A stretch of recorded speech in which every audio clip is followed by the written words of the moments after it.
할렐루야. 네, 오늘은 미스바로 모이라 이런 제목으로 말씀을 드리겠습니다.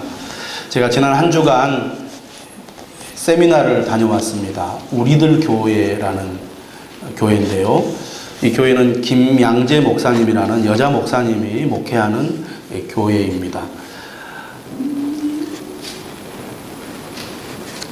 우리 교회와 비슷한 면이 몇 가지 있어서 저에게 많이 유익이 되고, 또 한편으로는 제가 지금까지 여러 곳에 세미나를 참석했지만 지금까지 참석한 세미나 중에 가장 충격적인 그런 세미나였던 것 같습니다. 이 김양재 목사님은 본래 평신도였는데 날마다 큐티하는 여자라는 책을 쓰신 분입니다.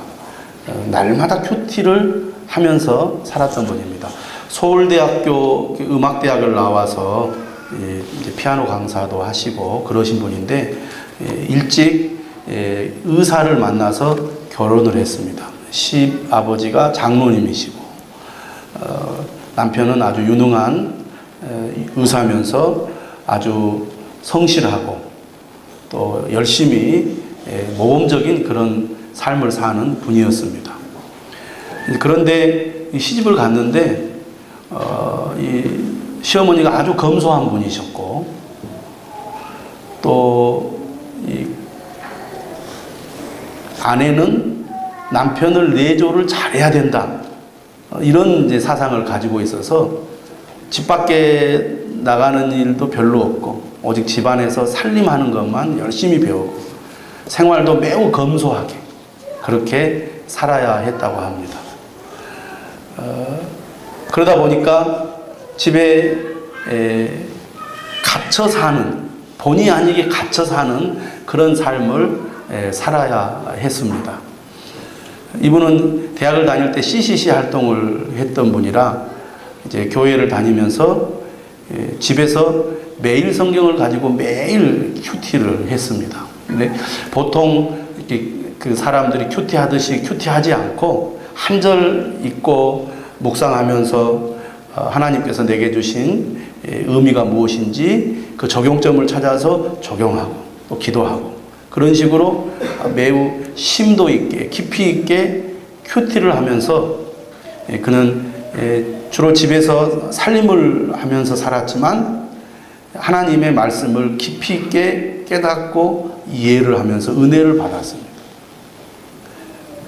그렇게 긴 시간 동안 큐티를 하는 가운데 하나님의 말씀을 깊이 있게 깨달아 가면서 그가 다른 사람을 돕는 일을 하게 되는데, 예를 들면 재수생들이 힘들어하니까 재수생들을 집으로 이렇게 불러다가 같이 큐티를 나누면서 재수생들이 이렇게 치유가 되고 회복이 되는 그런 경험을 하게 됩니다. 그러다 보니까 교인들이 자기 집에 찾아와서 같이 큐티를 나누게 되고 이렇게 평신도 사역을 하게 되는데, 이분의 남편이 열심히 아주 성실하게 그 병원 일을 하고 또 어려운 곳에 가서 이렇게 구제도 하고 이런 좋은 일을 많이 했습니다. 문제는 이 남편이 교회를 다니지 않는 겁니다. 전혀 교회를 다니지 않아서 이제 남편의 구원에 대해서 늘 고민을 하고 걱정을 하게 됩니다. 이 김양재 목사님이 큐티를 하면서 깨닫는 것이 뭐냐면 영혼 구원이 중요하다는 것이죠. 영혼 구원이 귀하다. 영혼 구원보다 더 귀한 것이 어디 있겠느냐. 그런 확신을 하나님께서 늘 주셨습니다. 진짜 하나님의 말씀을 가까이 하고 말씀의 은혜를 깨달으면 영혼 구원이 그 무엇보다 소중하다. 그런 은혜를 하나님이 주시는 게 너무나 자연스럽고 정상이라는 것이죠.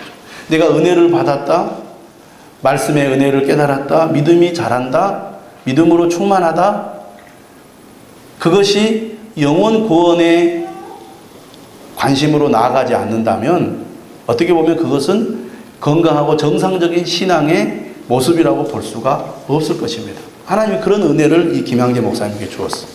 근데 남편이 병원은 잘 되고 병원장이 되었는데도 교회를 안 나가니까 어떤 기도를 하게 되냐면, 하나님, 제 생명을 거두어 가서라도 남편을 구원해 주십시오. 그런 기도를 하게 된 겁니다. 그런데 이 남편이 늘 자기 건강 체크를 했다는 거예요. 예를 들면 간 검사 이런 거를, 간 수치 이런 것을 늘 수시로 해서 항상 자신의 건강 상태를 이렇게 체크를 했는데 어느 날 갑자기 머리가 아프고 이렇게 힘이 없어져서 이렇게 움직이기가 어려웠다 그래요. 그래서 이제 집으로 가다가 다시 병원에 들어가서 쉬게 되는데 갈수록 이 상태가 안 좋아지는 거예요. 그래서 이제 검사를 해보니까 간이 아주 급성으로 나빠져가지고 얼마 있지 않으면 몇 시간이 지나면 죽을 거라는 이런 결론이 나온 겁니다. 다른 의사들을 통해서. 늘 본인이 간을 체크했는데, 간 수치를 체크했는데 남편의 병이 제대로 발견이 되지 않은 것이죠. 그래서 24시간 만에 급성으로 간이 나빠져서 사망을 하게 됩니다. 근데 이제 그렇게 위독한 상황 속에서 이 중환자실에 있는데 이 김양재 목사님이 어떤 생각을 했냐면 남편이 구원이 중요하다. 자기가 말씀을 통해서 하나님께서 깨닫게 하신 것은 다른 것보다 중요한 게 남편의 구원이다. 그래가지고 그 급한 상황 속에서 남편을 위해서 이렇게 기도하게 되고 남편과 대화하는 가운데 남편이 자신의 죄를 회개하고 그리고 그 예수님을 진심으로 영접하는 그런 기도를 하게 되고 목사님이 오셔서 기도해 주어서 이 구원을 받게 되었다는 그런 고백을 하시더라고요. 그러면서 이분이 뭐라고 말하느냐면 남편이 정말 하나님 앞에 죄를 많이 짓고 하나님을 멀리 했는데 마지막에 주님을 영접하고 주님을 믿음으로 고백하고 세상을 떠나게 돼서 감사하다. 그런데 그가 그런 경험을 하면서 어떤 생각을 했냐면 남편의 문제와 잘못만 보았는데 그런 가운데 자신의 죄와 잘못을 보게 되었다는 겁니다. 본인은 좀 새침대기에다가 사람들과 잘 어울리지 않는 그런 삶을 살았다고 합니다. 좀 교만한 거죠. 근데 나중에 본인이 얼마나 자기가 교만하고 죄가 많은지를 깨닫게 되었다는 그런 고백을 했습니다. 그러면서 이분이 이제 그 후로도 이제 계속 평신도 큐티 사역을 계속 하게 됩니다. 하게 되어 가지고 많은 사람들이 이 김양재 목사님 평신도죠. 이 집사님과 함께 큐티를 나누는 가운데 가정이 회복되고 믿음이 회복이 되는 그런 은혜들을 많이 경험을 하게 돼요. 그래서 이분이 50이 돼서 신학을 하게 되고 50이 넘어서 이제 목사님이 되어가지고 개척을 해서 13년이 됐습니다. 지금 올해 나이가 우리나라 나이로 66이더라고요. 근데 지금 그 교회가 그 강남의 희문고등학교 강당에서 예배를 드립니다. 그러다가 몇 년 전에 판교 고속도로 바로 옆 경부고속도로를 타고 가면 바로 왼편에 보이더라고요. 거기에 땅을 사서 지하 6층, 지상 6층 이렇게 해서 건물을 지어서 예배를 드리고 있습니다. 그래서 강남 희문고등학교하고 그다음에 판교 그 예배당 양쪽에서 예배를 드리는데 작년 출석은 한 8,000여 명 되고 그리고 주일학교가 한 2,000여 명 돼서 매주일 출석이 10,000명이 넘는 그런 교회였습니다. 광주에서 100명 이상이 매주 그 교회를 예배를 드리러 온다 그래요. 여기 광주 광역시에서 목포에서도 오고요. 그리고 수요 예배 제가 참석을 이렇게 하는데 수요일 날 오전 10시에 예배를 시작해 가지고 오후 1시까지 예배를 드리는데 뭐 천안 이렇게 뭐 대전 이런 데서도 이렇게 예배를 드리러 오는데 10시 예배니까 교인들이 뭐 멀리서 온 사람은 2시간 전에 뭐 1시간 전에 이렇게 출발해서 오겠잖아요. 어렵게 멀리서 오는데 어떻게 1시간만 예배를 드릴 수 있겠느냐. 3시간 예배를 드려요. 주로 거의 말씀을 듣는 시간이에요. 말씀 듣고 기도하고 말씀 듣고 기도하는 시간인데 한 사람도 이렇게 집중하지 않는 성도들이 없다. 이렇게 살펴보니까. 그래서 그 수요일날 오전에 10시 예배를 드리고 저녁에는 7시 반에 예배 드리는데 저희도 지금 수요일날 오전에 예배 드리잖아요. 오전에 한 1,500명 정도 그렇게 모이더라고 예배당을 보니까. 그 저녁에는 양쪽으로 이제 영상으로 이제 그 말씀은 이렇게 그 보여주죠. 오전에 설교했던 거를. 그거를 또 저녁에도 그렇게 3시간 예배를 드리는 거예요. 거의 교인들이 열심히 예배를 드리고 말씀을 듣는 것을 보았습니다. 제가 이제 셀 모임을 참석을 했는데 그건 목장 모임이라고 하는데 목요일 오전 10시에 시작을 해요. 다 10시에 저희가 가보니까 이미 다 그 셀 가족들이 다 나와 있더라고요. 그러면 예배 시간에 어떻게 하느냐? 그 간식을 미리 다 내놓더라고요.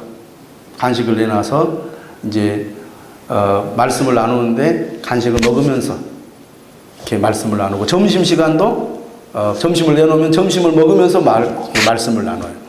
그리고 10시에 모이는데 오후 3시까지 모이더라고요. 오후 3시. 10시, 11시, 12시, 1시, 2시, 3시, 5시간이죠. 매주 그렇게 모이더라고요. 우리는 셀 모임 하라 그러면 한 30분 하나님 말씀도 건성으로 나누고 그리고 간식 먹으면서 1시간 말씀과 전혀 관계없는 이야기를 나누는 경우가 많습니다. 근데 이분들은 절대로 그러지 않고 셀 리더가 말씀을 가지고 이렇게 나누는데 그냥 건성으로 나누지 않고 하나님의 말씀을 구체적으로 삶에 적용할 수 있도록 끈질기게 주제에서 벗어나지 않고 계속해서 이야기를 해요. 그러니까 한 사람과 이렇게 이야기를 하는데 얼마나 끈질기게 이야기를 하는지 절대로 포기하지 않고 끝까지 말씀으로 깨닫고 해석이 되어서 그 말씀을 수용하고 받아들일 때까지 이야기를 하더라고요. 그러니까 5시간 하는 거죠.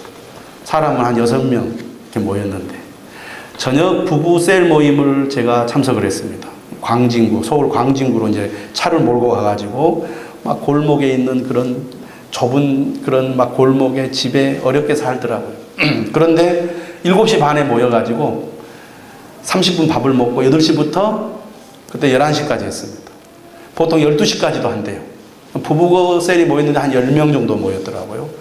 그 교회 교인들은 낮에 이제 모이는 오전에 모이는 여자 목장이 있고 저녁에 모이는 직장 목장이 있어요. 여자 직장 목장. 부부 셀은 남편이 있는 이제 그 성도들은 전부 다 셀 모임을 2번 참석합니다. 부부 목장이든 직장 목장 참석하고 그리고 부부 목장, 부부 셀 모임에 반드시 참석을 해서 2번 참석을 하는데 왜 그러느냐? 남편 때문에 하는 거예요. 남편을 말씀으로 세우기 위해서 그 여자 성도들이 그렇게 희생을 하고 그렇게 참여를 하더라고. 그렇게 해야 된다고. 그런데 그냥 이 30분 이렇게 모이지 않고 3시간, 4시간 이렇게 모여서 어떻게 해서든지 하나님의 은혜를 받도록 그렇게 하는 것을 보았습니다. 그 교회는 여러 계층의 사람들이 모여 있습니다. 제가 이제 가서 간증을 많이 들었는데 예를 들면 아버지가 장관인 사람도 있고 장관이었던 분도 있고요. 그리고 아버지가 대법관인 분도 있고 지금 현재 변호사인 사람들도 있고 그리고 스카이 소위 말해 스카이 출신들도 많이 있고 물론 초등학교 나오신 분, 고등학교 나오신 분, 경제적으로 어려우신 분들도 많이 있는데 대부분 어떤 사람들이냐 심각한 문제가 생겨서 가정이 완전히 파탄이 난 그런 사람들이 모인 교회예요. 한 사람은 이런 분이 있었습니다. 남편이 23명의 다른 여자들과 외도를 한 23명의 여자들과 외도를 한 남편이 나오더라고요. 또 몇백억 부도가 난 사람. 가정에 문제가 많이 있다 보니까 남편이 외도하는 경우도 있을 뿐만 아니라 부도를 낸 경우 그리고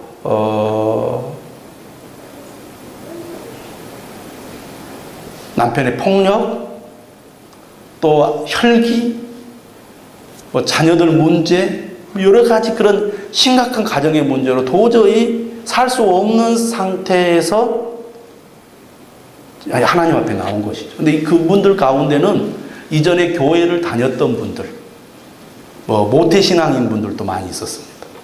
그러니까 교회를 과거에 다녔거나 또 다니고 있었지만 삶의 문제가 여전히 많이 있었던 분인데, 그런 이제 심각한 가정의 문제, 부부간의 문제, 부모 자녀 간의 문제, 경제적인 문제, 여러 가지 문제들로 인해서 도저히 살 수 없는, 그래서 자살을 기도한 사람들이 많이 있더라고요. 그런 사람들이 마지막 희망을 가지고 교회에 와가지고 말씀을 듣고 은혜를 받아서 변화가 된 사람들입니다. 그러다 보니까 제가 오전 목장에, 분당에 있는 오전 목장에 가서, 그 집은 한 40여 평 되는, 바깥은 좀 이렇게 오래돼가지고 그냥 별 볼 일 없었는데 안에 들어가니까 아파트 실내는 아주 깔끔하게 잘 예쁘게 해놨더라고요. 근데 6명이 모였는데 6사람 모두가 다 약을 먹더라고요. 정신병 약. 그리고 자녀들이 다 약을 먹어요. 그러니까 너무 삶이 힘들고 어려우니까 우울증에 공황장애, 여러 가지 정신적인 그런 고통과 아픔이 있는 거예요. 감정이 조절이 잘 안 되고. 그래서 이제 목사님이 약을 먹어라. 우리가 하나님 앞에 기도하고, 하나님 앞에 우리가 하나님을 의지해야 되지만 몸이 아프면 약을 먹어야 된다. 병원에 가서. 우리가 감기 걸리면 약을 먹고, 상처가 나면 약을 바르듯이 정신적인 고통이나 아픔이 있으면 병원에 가서 치료를 받고 약을 먹는 게 좋다. 그래서 약을 먹고 있는 교인들이 많이 있더라고요. 그리고 가정이 그 극도로 문제가 있다 보니까 자녀들도 다 문제가 있는 거예요. 아픈 거예요. 가정에 문제가 있으면 자녀들이 아프게 돼 있어요. 그래서 자녀들을 이렇게 이제 자녀들도 약을 먹는 거죠. 그 교회를 보면서 이제 일반 교회에 가가지고는 적응하기가 어려운 정도로 이 가정이 심각한 상태에 있었는데, 그 교회를 통해서 그 교회가 이 포용을 해주니까, 이해를 해주니까 그 교회를 다니게 된 겁니다. 제가 이번에 참여한 세미나 이름이 목욕탕 목회 세미나예요. 여러분, 목욕탕을 가면 어떻습니까? 우리가 옷을 다 벗고 들어갑니다. 그리고 다른 사람들의 몸을 보면서도 또 다른 사람이 내 몸을 보지만 그것을 수치스럽게 생각하지 않습니다. 너도 벗었고 나도 벗었고. 근데 만약에 여러분, 우리가 지금 이 시간에 예배를 드리는데 어떤 사람이 옷을 확 다 벗고 앉아있다면 어떻게 보겠습니까? 저 미친놈이라고 하겠죠. 그리고 얼른 뭔가로 가려주지 않겠습니까? 그 교회는 모두가 다 자신을 다 드러내놓고 자신의 수치를 드러내니까 그걸 다 이해하고 받아들이고 포용을 하는 거예요. 그러니까 그들의 아픔과 그들의 고통이 이렇게 뭐라 그럴까요? 치유가 되기 시작합니다. 이 사람들이 전에 교회를 다녔던 사람들도 있습니다. 전도 받았던 경험도 다 있고, 기도를 누구로부터 기도를 받은 사람도 있었습니다. 그런데 자신들이 살만하고 삶이 재미있고 의지할 때가 있을 때는 다른 사람의 이야기가 귀에 들리지 않는 거예요. 하나님의 말씀이 귀에 들리지 않는 겁니다. 교회를 다녀도, 예배를 드려도, 신앙생활을 해도, 봉사를 해도 하나님의 말씀이 안 들리는 거예요. 여러분 어떻습니까? 우리가 교회 와서 설교를 듣고 말씀을 듣지만 귀를 기울여 듣는 것 같아도 듣고 나가는 순간에 다 잊어먹어요. 오늘 오후쯤 되면 오늘 저녁 오후 전에 설교를 목사님 뭐 하셨던가? 나하고 관계없는 이야기로 듣습니다. 그런데 이 교회 교인들은 자신의 이야기로 들리는 거예요. 말씀이 귀에 들린다는 것은 말씀을 들을 때 그 말씀이 내게 주시는 말씀이고, 내게 필요한 말씀이고, 그리고 내 죄를 보게 하는 말씀이더라는 것이죠. 그러다 보니까 교인들이 변하기 시작해요. 가정이 변하기 시작해요. 그래서 가정이 회복이 돼요. 이제는 내가 의지할 분이 하나님밖에 없다. 그래서 이 교회는 큐티하는 교회였어요. 매일 큐티. 심지어 2살, 3살짜리도 큐티를 시키더라고요. 유치원생들 큐티시키고, 어린이들 큐티시키고, 중고등학생들 큐티시키고, 날마다 큐티를 해서, 그래서 큐티를 통해서 아이들이 정말 믿음의 뿌리를 내려가고 어른들도 뿌리를 내려가고, 성도들은 말할 것도 없고 그런 훈련이 잘 됐어요. 우리 교회도 큐티를 강조하고 있습니다. 그 다음에 셀 모임을 꼭 하자고 말합니다. 근데 제가 우리들 교회 가보니까 우리도 저렇게 해야 되겠구나. 근데 우리는 너무나 엉터리인 거예요. 제가 보니까. 그러니까 말씀을 통해서 변화되는 삶이 너무나 부족해요. 어떻게 보면 내 삶의 환경은 여유가 있고 그렇게 내가 하나님만을 의지할 만큼 내 삶이 그렇게 아주 힘들지 않기 때문에 그런지 모릅니다. 목사님이 그런 얘기 하시더라고요. 사람은 겸손하지 않다. 사람은 근본적으로 교만하다. 그럼 무엇이 겸손하냐? 환경이 겸손하대요. 환경이 겸손하다. 그러니까 사람은 교만한데 환경 때문에 사람이 겸손해진다는 거예요. 우리들 교회 성도들 보니까 다 잘 나간 사람, 돈도 많고, 힘도 있고, 사회적인 지위도 있고, 이랬던 사람들이 잘 나갈 때는 심지어 교회를 다니는 사람도 하나님의 말씀이 안 들리는 거예요. 교만하니까. 그런데 환경이 아주 극도로 나빠지니까 겸손해지는 거예요. 환경 때문에. 그러다 보니까 어떻게 됩니까? 하나님의 말씀이 들리기 시작한 거예요. 하나님의 말씀이 들리니까 어떤 일이 벌어집니까? 진짜 회개가 일어나는 거죠. 오늘 성경 말씀을 보면 이스라엘 백성들이 블레셋과의 전쟁에서 2번이나 패배를 합니다. 지금 우리가 읽은 이 본문의 말씀 7장의 환경은 지금 이스라엘이 블레셋의 지배 아래에 있는 시대입니다. 왜 이스라엘이 고통을 겪습니까? 그들이 전심으로 하나님을 믿지 않았기 때문입니다. 하나님을 믿는다고 하면서도 그들은 무엇을 섬겼습니까? 우상을 섬겼어요. 그래서 오늘 본문에 뭐라고 말하느냐? 너희가 전심으로 여호와께 돌아오려거든 이방 신들과 아스다롯을 너희 중에서 제거하고 너희 마음을 여호와께로 향하여 그만을 섬기라. 그리하면 너희를 블레셋 사람의 손에서 건져내시리라. 그랬거든요. 이스라엘 백성들은 하나님을 믿는다고 했지만 하나님과 함께 우상을 겸하여 섬겼어요. 하나님보다 우상을 더 중요하게 여긴 거예요. 오늘 우리 한국 그리스도인들도 마찬가지입니다. 하나님을 믿는다고 하지만 하나님보다 우상을 더 섬겨요. 대표적인 우상이 뭡니까? 자녀 우상, 가족 우상, 돈 우상, 쾌락 우상이에요. 이스라엘 백성들이 블레셋과의 싸움에서 패배를 합니다. 4,000명이 죽죠. 그래서 그들은 그렇게 생각을 했어요. 하나님의 언약궤를 전쟁터로 가지고 오면 우리가 이길 것이다. 왜? 하나님은 능력이 있으니까. 그래서 언약궤를 가지고 옵니다. 누가 가지고 옵니까? 엘리의 두 아들 홈리와 비느하스가 가지고 와요. 그래서 이스라엘 백성들은 사기가 충천해가지고 언약궤가 있으니까 우리는 이겼다 이렇게 생각을 했는데 앞불사 전투가 벌어졌는데 지난번보다 훨씬 더 큰 패배를 당하게 됩니다. 3만 명이 죽어요. 7배 반. 엄청난 피해를 당하게 됩니다. 그래서 어떻게 됩니까? 홈리와 비느하스도 죽고 하나님의 궤는 빼앗겨 버립니다. 블레셋이 전리품으로 가져가 버려요. 하나님의 임재가 있는 이 언약궤가 무용지물이 돼요. 그 소식을 들은 엘리 제사장이 자기 의자에 앉았다가 그 소식을 듣고 뒤로 자빠져가지고 목이 부러져 죽습니다. 왜 이스라엘이 전쟁에서 패배했습니까? 언약궤 때문입니까? 아니에요. 이스라엘 백성들이 하나님을 두려워하지 않았습니다. 하나님의 말씀에 순종하지 않았습니다. 여전히 우상을 숭배하면서 하나님을 이용만 하려고 한 거예요. 하나님을 이용하려는 생각. 언약궤를 가지고 오면 우리가 이길 것이다.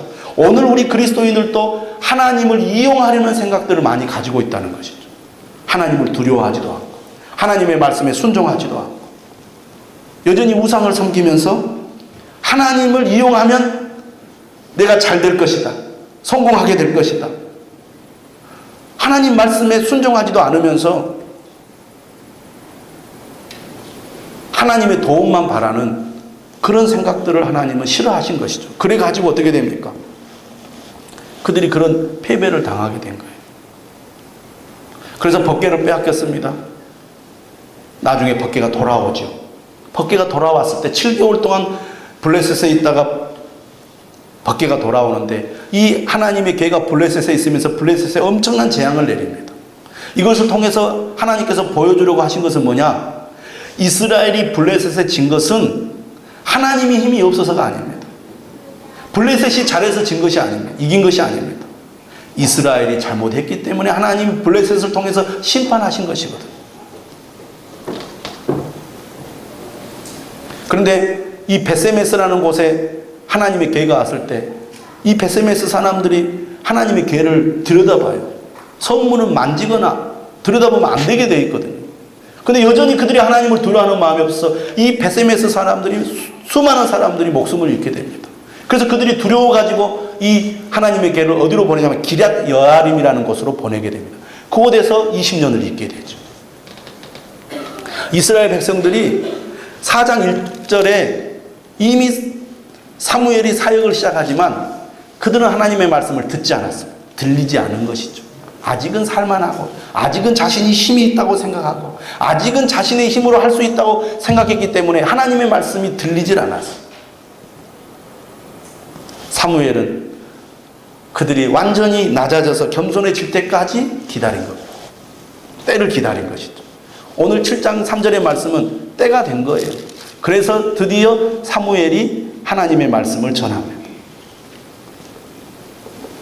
너희가 전심으로 여호와께 돌아오려거든 이방 신들과 아스다롯을 너희 중에서 제거하고 너희 마음을 여호와께로 향하여 그만을 섬기라. 그리하면 너희를 블레셋 사람의 손에서 건져내시리라.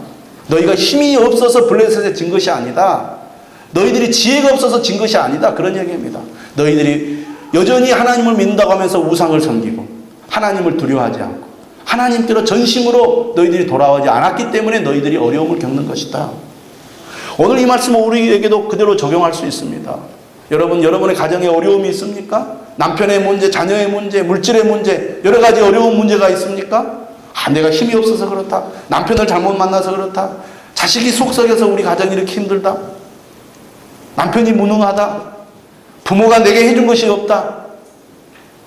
그것 때문에 내가 지금 고통을 겪고 어려움을 겪는 게 아니라고 오늘 우리 주님은 말씀하고 있습니다. 나의 죄 때문이라. 내가 우상을 제거하지 않냐고. 여전히 죄 가운데 있기 때문이라고 지금 주님은 말씀하고 있는 것입니다. 드디어 귀가 열려서 하나님의 말씀이 들린 겁니다. 이 말씀을 듣고 그들이 정말 왜 우리가 이렇게 블레셋에 공격을 받고 블레셋의 침략을 받고 블레셋의 지배를 받고 이렇게 고통을 겪고 있는가? 우리 죄 때문이구나 라는 것을 그들이 그때야 깨달아요. 하나님께서 엘리와 그의 집안을 심판하시겠다고 말씀하셨거든요. 왜 블레셋이 이겼습니까? 엘리와 그의 집안을 심판하시기 위해서였습니다. 엘리는 제사장으로서 자기의 아들들을 하나님보다 더 귀하게 여겼습니다. 자식 우상이 있었어요. 그러다 보니까 자녀들이 잘못을 하고 하나님의 말씀을 어기고 있음에도 불구하고 그것을 따끔하게 금하지 않았어요. 여러분, 자녀를 사랑하지 않는 부모가 어디 있으며 가족을 귀하게 여기지 않는 사람이 어디 있겠습니까? 그런데 그것이 우상이 되면 오히려 그것이 나와 내 가정과 내 삶을 망하게 하는 것이라는 것을 알아야 된다는 것입니다. 근데 사람이요, 완전히 환경이 쪼그라들 대로 쪼그라들 때까지 하나님의 말씀을 잘 안 듣습니다. 문제는 잘 안 들린다는 거예요. 그 말씀. 안 들려. 그러니까 한 귀로 듣고 흘러버리고 얼마나 하나님의 말씀이 무서운지 얼마나 하나님의 말씀이 귀한지 잘 모르고 그냥 지나쳐버립니다. 그러다가 어떻게 됩니까? 점점 하나님에게서 멀어지기 시작합니다. 죄를 짓게 되면 이제 교회를 아예 떠나게 된다고 말이에요. 이스라엘이 그랬어요. 그런데 그들이 완전히 밑바닥에 내려왔을 때 드디어 사무엘을 통해서 하나님의 말씀이 들리기 시작한 거예요. 그리고 그들이 어떻게 합니까? 진정으로 회개합니다. 여러분, 회개란 눈물을 흘리는 것이 회개가 아닙니다. 진정한 회개는 뭡니까? 죄를 버리는 것입니다. 우상을 제거하는 것입니다. 죄로부터 돌이키는 것이, 죄를 끊어버리는 것이 진정한 회개다 그 말입니다.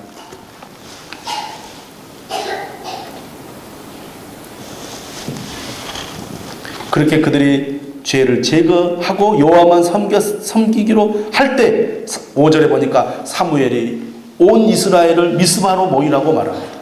미스바. 왜 모이라고 말합니까? 내가 너희를 위하여 여호와께 기도하리라. 그래서 온 이스라엘이 미스바에 모여서 물을 길어 여호와 앞에 붓습니다. 내 마음을 쏟겠다는 것이죠. 정말 내가 진실한 마음으로 하나님 앞에 기도하겠다는 것입니다. 물이 얼마나 귀한 겁니까? 그날 종일 금식하고, 그리고 거기에 이르러서 그들이 뭐라고 고백하냐면 우리가 여호와께 범죄하였나이다. 자기 죄를 고백하게 돼요. 진정한 회개는 우상을 제거하고 죄를 버리고 그리고 자기 죄를 고백하는 것이 진짜 회개라는 것입니다.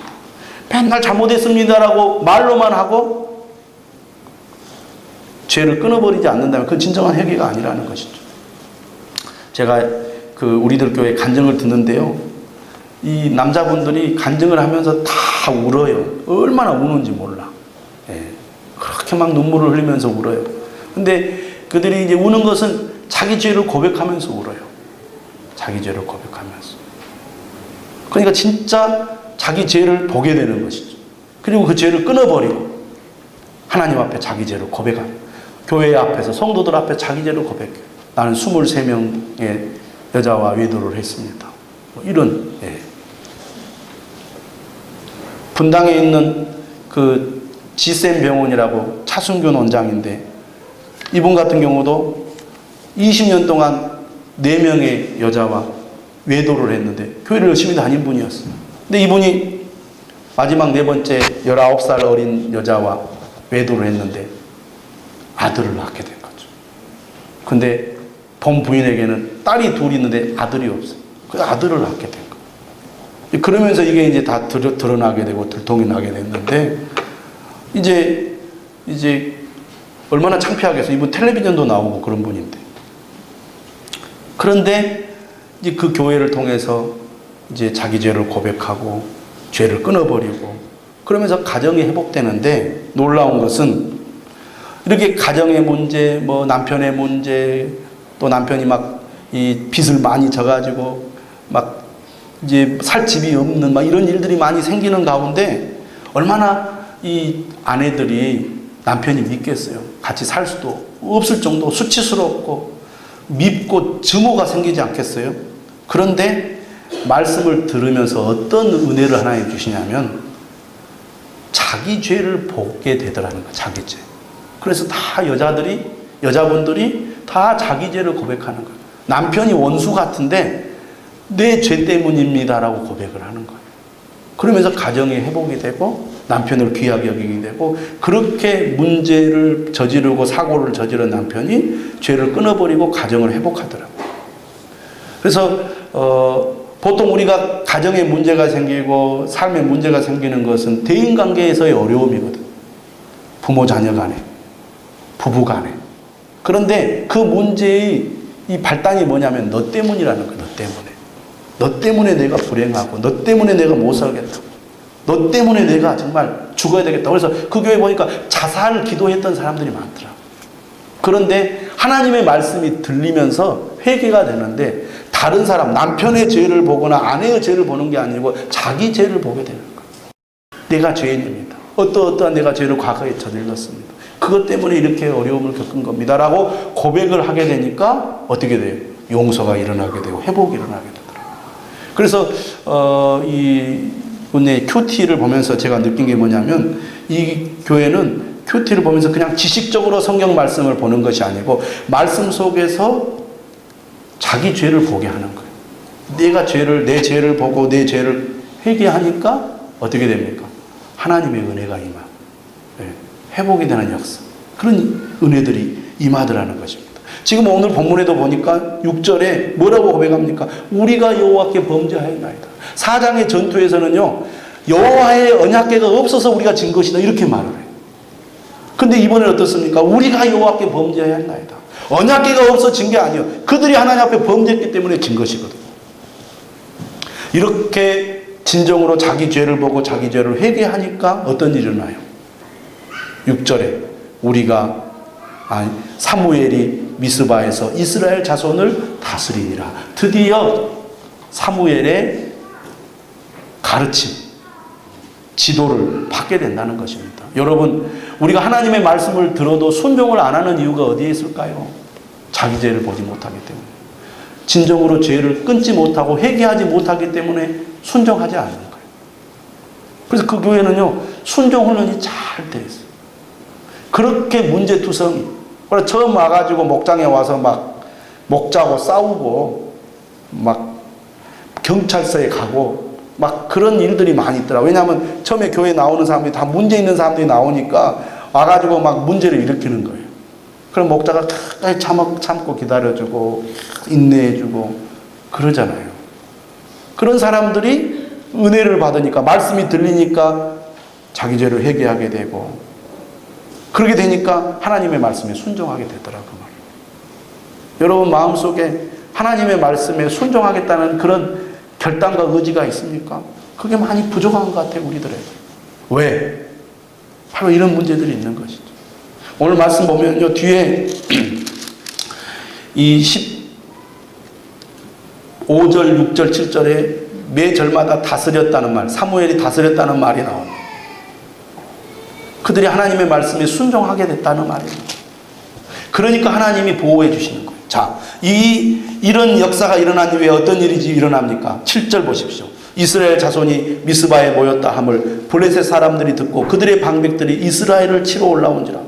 아니 내가 이제 죄를 회개하고 죄를 버리고 하나님 앞에 내가 잘못했습니다 고백했으면 이제 하나님이 더 이상 어려움을 겪지 않도록 보호해 주셔야 되잖아요. 근데 여전히 블레셋이 쳐들어오는 거예요. 여러분, 우리가 정말 은혜를 받고 변화되어서 나 이제 하나님 말씀에 순종하며 살겠습니다라고 결단한다고 여러분 내 삶에 문제가 없습니까? 똑같이 문제가 오는 거예요. 여전히 블레셋은 쳐들어옵니다. 남편이 문제를 일으키고 자녀들이 문제를 일으키고 경제적인 문제가 생기고 부모님이 좀 힘들게 하고 여러 가지 어려운 문제들 똑같이 찾아옵니다. 그런데 사장과는 다른 태도를 보여요. 7절 보십시오. 이스라엘 백성들이 어떻게 합니까? 8절 사무엘을 찾아갑니다. 사무엘에게 요구합니다. 당신은 우리를 위하여 우리 하나님 여호와께 쉬지 말고 부르짖어 우리를 블레셋 사람들의 손에서 구원하시게 하소서. 그전에는 언약궤를 의지했어요. 자기 힘을 의지하려고 해요. 하나님을 이용하려고만 했어요. 이제는 그들이 하나님 앞에 기도합니다. 진심으로. 하나님 도와달라고. 여러분, 은혜를 받고 사람이 변화되고 나면요, 그전에는 내 힘을 의지하고 내 능력을 의지했던 사람이 이제는 하나님만을 의지하게 된다고 말입니다. 여러분, 지금도 우리가 정말 하나님 앞에 바르게 서지 못하면요, 우리는 내 힘을 의지하려고 그래요. 내 방법을 찾으려고 그럽니다. 진짜 하나님을 찾지 않는 거예요. 그런데 이스라엘 백성들은 하나님께 의지했습니다. 하나님께 기도했습니다. 그랬더니 하나님이 어떻게 합니까? 응답하셨죠. 9절에. 10절에 어떻게 됩니까? 하나님이 블레셋 사람에게 큰 우레를 바라여 그들을 어지럽게 하시니까 그들이 이스라엘 앞에서 패하게 됩니다. 11절 이스라엘 사람들이 미스바에서 나가서 블레셋 사람들을 추격해서 뱃갈 아래에 이르기까지 쳤다고 그랬어요. 놀라운 일들이 일어난 거예요. 그러니까 하나님께 기도했더니 하나님이 도와주셔서 문제를 해결해 주시더라 그 말입니다. 여러분, 우리의 삶에 문제가 많아서 내 힘으로 아무리 해결해 보려고 애를 써도 해결이 안 되던 문제들이 내가 하나님 앞에 죄를 고백하고 죄를 버리고 하나님 앞에 내가 바르게 섰더니 하나님이 도와주셔서 문제를 해결해 주시더라는 거죠. 그런 일들이 오늘 우리의 삶에도 일어난다 그 말이에요. 그리고 12절에 그들이 돌을 취하여 미스바와 센 사이에 세워 기념비를 세우게 됩니다. 그리고 이름을 에베네셀이라고 부르게 되죠. 여호와께서 여기까지 우리를 도우셨도다. 그 후에 어떤 일이 벌어집니까? 블레셋 사람들이 굴복하여 다시는 이스라엘 지역 안에 들어오지 못하게 되고 여호와의 손이 사무엘이 사는 날 동안에 블레셋 사람을 막으셨기 때문입니다. 그리고 14절에 빼앗겼던 성읍을 다시 되찾게 됩니다. 아모리 사람과의 사이에서도 평화가 임하게 됩니다. 여러분, 사무엘 한 사람의 이 깨어있음이 이스라엘 전체의 삶을 변화시키는 겁니다. 여러분, 사무엘과 같은 사람이 되시기를 바랍니다. 여러분이 사무엘과 같은 사람으로 세워진다면 여러분을 통해서 여러분의 가정이 변화될 것입니다. 여러분의 가정이 하나님의 보호를 받게 되고 우리 교회가 하나님의 은혜와 사랑과 보호를 받게 될 줄로 믿습니다. 하나님께서 오늘 우리를 미스바로 모이라고 초청하고 있습니다. 전심으로 여호와께로 돌아가려거든 우상을 제거하고 여호와만 섬겨야 될 줄로 믿습니다. 진정한 회개, 자기 죄를 보는 진정한 죄의 고백, 그것이 여러분이 사는 길이고 여러분의 가정이 사는 길임을 믿으시기를 바랍니다. 찬송가 270장 우리 다 같이 부르시겠습니다.